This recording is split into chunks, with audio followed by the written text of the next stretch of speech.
local people, important issues. CBS 10 WILM's weekly focus on the Lower Cape Fear region. This is Byline Wilmington with your host, Don Ansell. Welcome and good morning.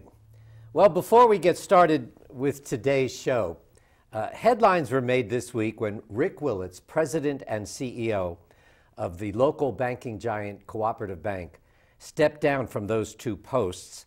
Not too long ago, we interviewed Rick Willits on Byline Wilmington with an extended piece, and you can access that online by going to WILM-TV.com and click on the Byline Wilmington icon. And that's for the extended interview we did with Rick Willits, who just stepped down as president and CEO of the local banking giant Cooperative Bank.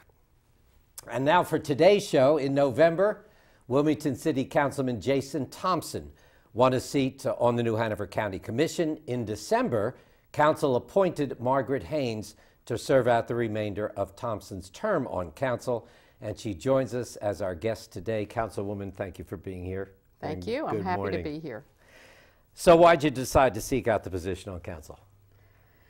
You know, that's an interesting question. I love government, good government. I believe in it. It's a passion of mine. I enjoy government and politics. And I feel that people should step up and serve. And I felt I was qualified with my education and with my experience.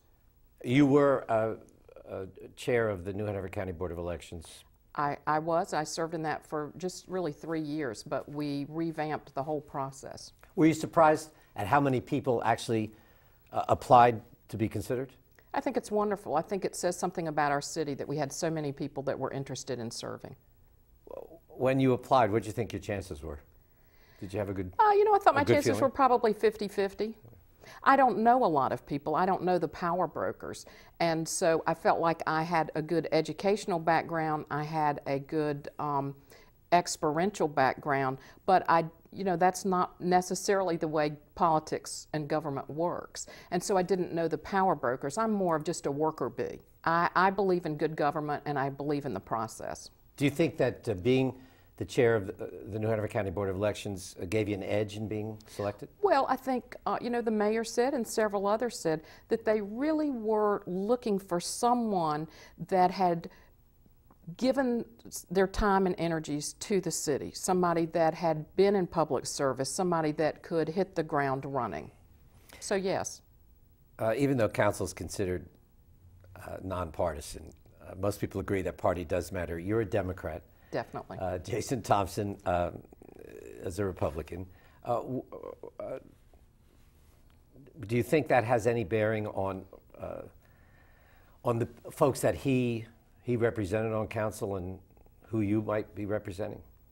You know, I think in city government, we're sort of all in the same boat, and we're all looking for good representation on the same issues. So I don't think that partisan politics plays into it.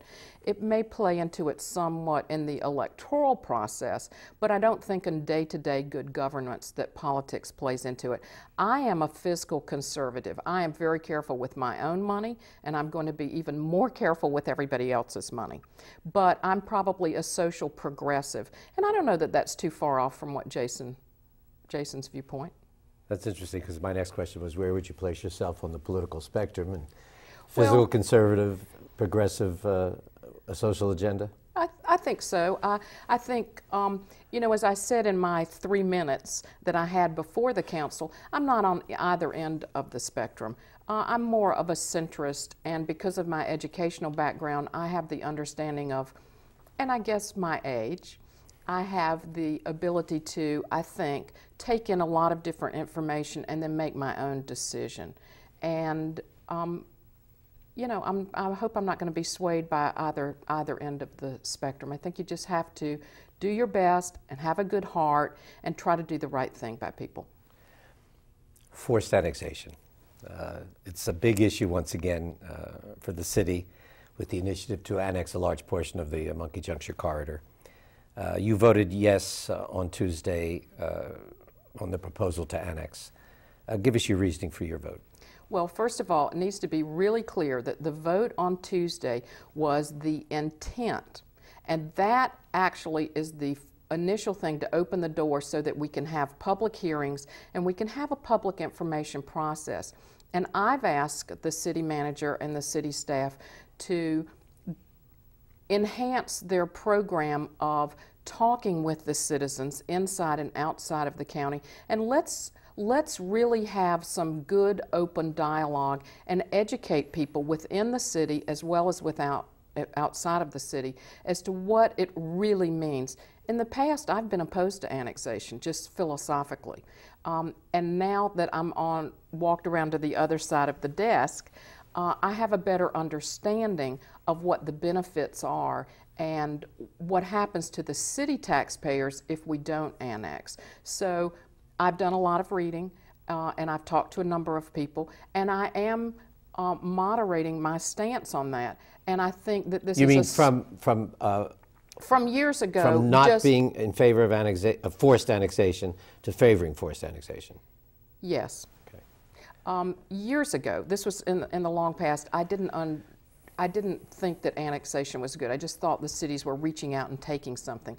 But there are, in the state of North Carolina, very strict parameters that the city has to operate under, and what the actual physical area is, and it has to be an area that has become already urbanized. And so that's very important. When you say it's become urbanized, would the city want it if it wasn't urbanized? No, and they would not be able to take it. You know, I mean, you can't go out there and take the back 40 that's not developed.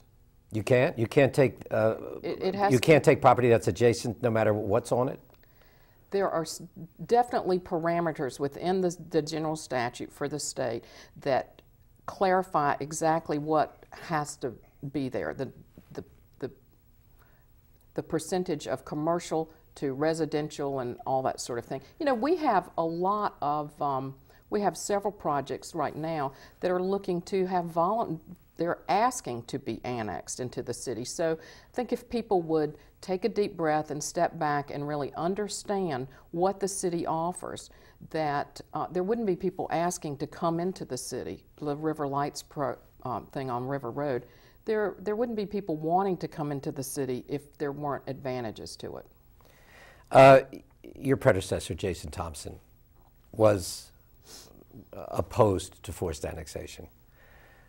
You said that you probably have similar views, not on that. Do you think the people that put him into, or voted him into council are missing now a voice? That were against annexation? You'd have to ask them.